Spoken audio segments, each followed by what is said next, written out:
সময়টি তখন ষষ্ঠ হিজরি বর্ষ। নবী করিম সাল্লাল্লাহু আলাইহি ওয়াসাল্লাম মদিনার বাইরে মরুভূমি প্রান্তপথ পাড়ি দিয়ে একদিন সফর করছিলেন। মরুর বুকে সেই দিনটি ছিল খুবই ভিন্ন রকমের। উত্তপ্ত রোদে বালুর টিলা যেন আগুনের মতো ঝলসে উঠছে। দূর দূরান্তে খেজুর গাছ মাথা উঁচু করে দাঁড়িয়ে আছে।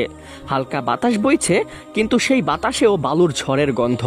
সফর চলাকালীন অবস্থাতেই হঠাৎ করে আকাশে এক আলোর ঝলকানি দেখা গেল, যা এমন অদ্ভুত ও আশ্চর্যময় ছিল, মনে হচ্ছিল মেঘের মধ্য থেকে অগ্নিকুণ্ড মাটিতে নেমে আসছে।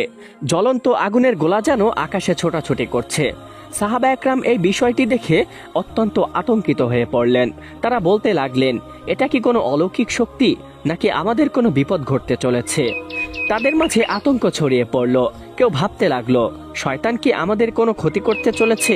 আবার কেউ বলতে লাগলো, সম্ভবত কোনো দৈত্য বা পরকালের শক্তি। এই দৃশ্য দেখে নবী করিম সাল্লাল্লাহু আলাইহি ওয়াসাল্লাম শান্ত স্বরে তাদের দিকে তাকিয়ে বলতে লাগলেন, হে আমার সাহাবীগণ, এই ধরনের আলোর ঝলক দেখে তোমরা ভয় পেও না। শয়তান তোমাদের বিভ্রান্ত করার জন্য নানা ধরনের চেষ্টায় লিপ্ত থাকে। তোমরা ওদিকে ভ্রুক্ষেপ করো না, বরঞ্চ সফরে মনোনিবেশ করে সামনের দিকে এগিয়ে চলো। এই বলে তারা পুনরায় পথ চলতে শুরু করলেন। এভাবেই সফর করতে করতে তারা এক পর্যায়ে একটি গ্রামে পৌঁছালেন। গ্রামটি অনেক ছোট, চারপাশে ছিল খেজুর বাগান আর ফাঁকা প্রান্তর। গ্রামটির এক প্রান্তে এক বেদুইন তার উট চড়াচ্ছিল। সে দেখতে ছিল অনেকটাই রুক্ষ, মরুভূমির মতো কঠিন স্বভাবের। নবী করিম সাল্লাল্লাহু আলাইহি ওয়াসাল্লাম তার দিকে এগিয়ে গেলেন এবং তার কাছে গিয়ে শান্ত ও স্নিগ্ধ কণ্ঠে বলতে লাগলেন, হে আল্লাহর বান্দা, ইসলাম ও শান্তির ধর্মে এসো।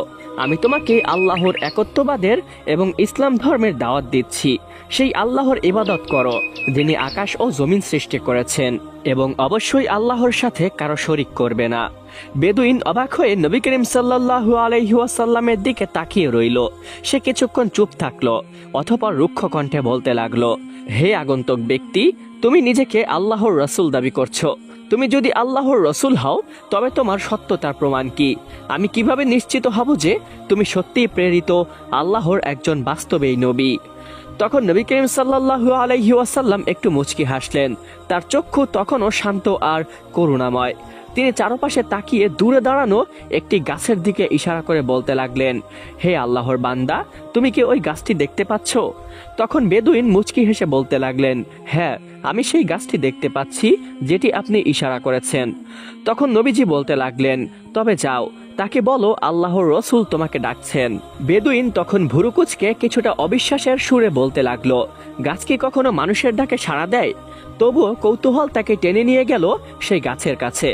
সে গাছের কাছে গিয়ে বলতে লাগলো, হে গাছ, তোমাকে আল্লাহর রাসূল ডাকছেন।